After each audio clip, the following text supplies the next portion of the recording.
I'm feeling really paranoid at the moment. Because today I just realized that the Pakistani intelligence agency is watching me.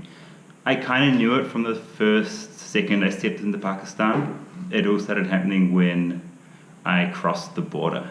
So I crossed the border on foot from Amritsar in India, and that was the first problem. I get to the Pakistani side of customs and immigration, and so they asked me where I was going. So I told them Lahore, Islamabad, and Peshawar.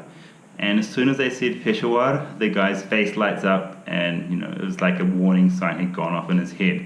And he immediately wanted to know why I was going to Peshawar and who I knew there. So I gave him my friend's details and everything, and that was that. But I knew there was something wrong, and that was probably my second mistake after crossing the border on foot, is going to Peshawar. Peshawar is known as an extremely volatile area, an area where there are problems with the Taliban and terrorism. It's also on the Afghan border. That's another problem because the Americans have their bases along the Afghan side of the border. It's that base on the border which they use to assassinate Osama bin Laden in Pakistan. I don't know what they were thinking I was doing, if I was gathering intelligence or something. That's what I'm guessing they were thinking, that I was a spy or something. Why would anyone go to this part of Pakistan, especially where the Americans are just on the other side of the border, and it's a known terrorist hotspot. So, that was ringing alarm bells in their heads.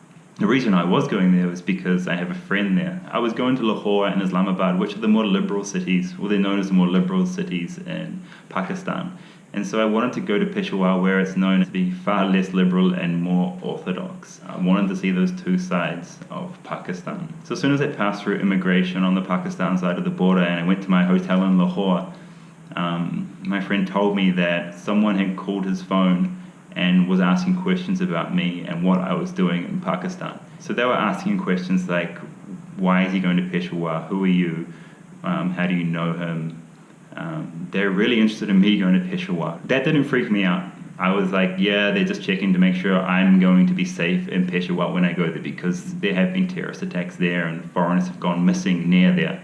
So, that was fine, and I didn't think anything else of it. At that point, I didn't really think I was under surveillance, although I think my friend kind of knew straight away that any phone calls he was making, anything he was doing was going to be under surveillance. I enjoyed Lahore, I loved Lahore, and then I went to my friend's house in Peshawar.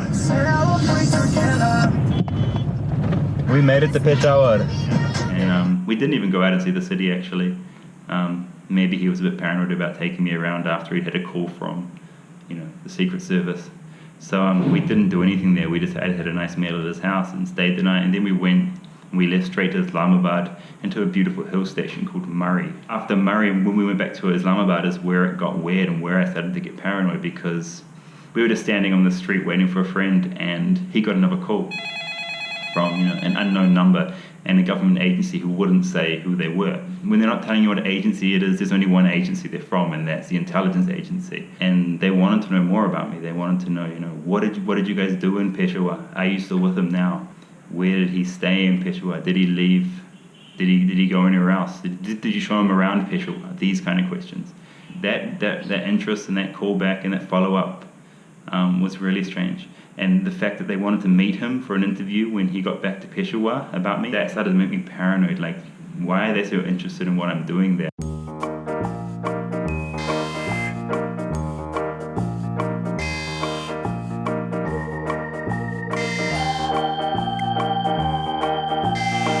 One other thing they told him not to do with me when I'm in Peshawar is they told him, don't take him to the gun market, don't take him up Khyber Pass. So in Khyber Pass is this amazing gun market where you can find all these rocket launchers, AK-47s, machine guns, everything.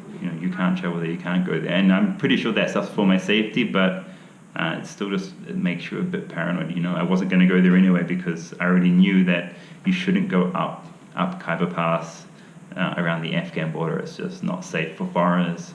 There's a possibility that because these big guys are looking into you and following you, that something could happen to you. It's just not nice being surveilled. It's not nice being followed around. It's just not nice being watched. It's a really creepy, weird feeling. And it doesn't make you feel safe. It makes me feel the opposite of safe in this country, and it makes me want to get out. So at the moment, I'm just going to find the kind of fastest way out of here, because I don't want to be in a place which has me under surveillance. Even if it is for my own protection too, because they could call me, they could tell my friend where they're from, they could make it clear what they want, rather than not saying where they're from and just giving these strange phone calls asking questions about me. It just makes me feel like they're not actually concerned about my safety, and they're more concerned that I'm a spy or something crazy like that. But you know what? They'll never catch me. They're out there watching. I don't believe that they're just following me for my safety. They're checking and making sure that I'm not who I say I'm not. And it's a weird feeling. The security is really tight around here, which is, it makes you feel safe. But when you're the object of that security, it kind of freaks you out a bit. So here I am again at Wagga border, where my trip started. And it's a shame my trip in Pakistan's ending this way. It would have been nice to stay here a few more days, explore Islamabad more, and maybe even go up into the mountains a bit more. But when your privacy is threatened and when you don't feel safe somewhere, it just makes you want to leave. So I'm going somewhere where I will feel safe, and it's India. I guess it should be clear, it's not the people that make me worried here. It's the government, it's the Secret Service, it's these kind of organizations that are looking into me, which make me worried about being in a country like this. The people in Pakistan are amazing. The hospitality is great, and it's just like India when it comes to hospitality. It's not the people, it's the government. You can check out my blog. I've just posted an article about, is it safe to travel in Pakistan, and where is it safe to travel in Pakistan? So if you're worried, check that out.